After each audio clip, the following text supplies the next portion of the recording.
Guys, ngayong umaga po ay maglilinisan ko ang aking tindahan dahil medyo maano-ano na naman. Once a week nga pala nag-general cleaning ako dito sa loob ng aking tindahan kasi maalikabok.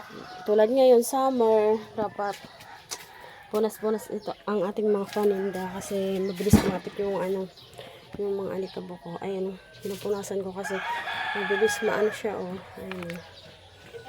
Mabilis kumapit ang alikabok. Ano yan? Pakuha mo na daw kung reksuna sa dito sa dako bagyo. Pink, pink. Kulay pink pa. Awo, Nasaan ka rin? panaga. Ano ka sa naga? Pupatanggal ayudi. Yakan ka. Ayaw, di ka pala. Kala ko lang. Ha? Kala ko lang. Ayaw, di lang pala yun. Ining kulay pink, hiyang ako. Binabakal ko sa tuki madam, subuti-buti baga. Oh. Hindi man ako nakakabakal sa di. Baka makapaapit ako naga, ay sa pili, mabakal ako. Ano, pili.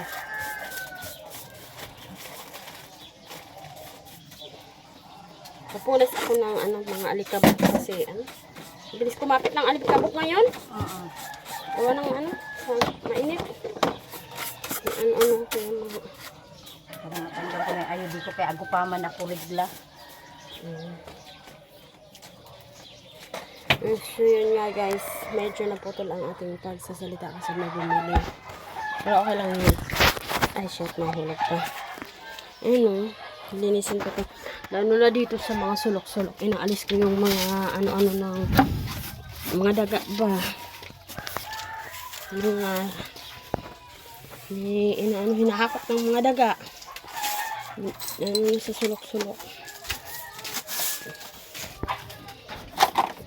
Dahil Monday ngayon, medyo magiging busy tayo dahil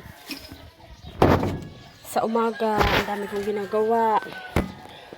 Umaga pa lang, dami nang gawain. Gawa ng asikasuhin ko pa yung aking anak na papasok sa school. 3 sila. So, alas 4, gising na ako.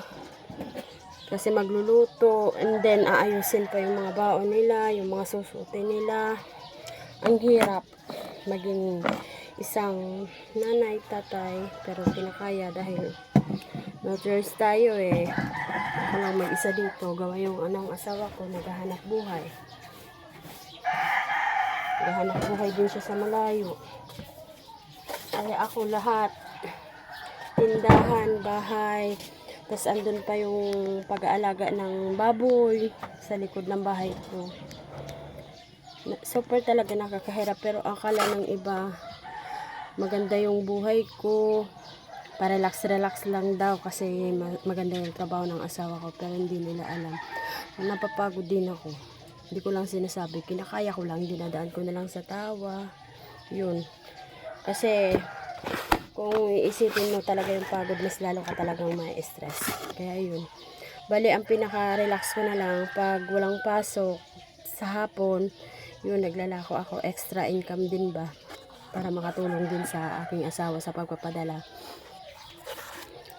Kasi hindi naman lahat pwede natin iasa sa asawa natin eh.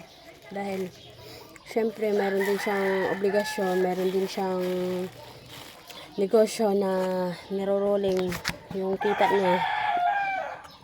And then, meron din siyang alagang baboy, yun. Pinapakain niya din dun. Meron din siyang ginagastusan. Kaya, yung padala niya, medyo tama lang sa amin.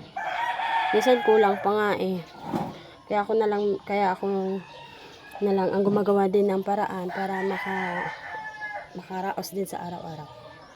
And guys, thank you for watching. Babush, mamaya na kasi ang dami ko pang gagawin. Bye-bye. Thank you sa mga sumusuporta and nanonood ng aking YouTube channel. And then sa mga reels ko din sa Facebook. Thank you po sa inyo. Babush.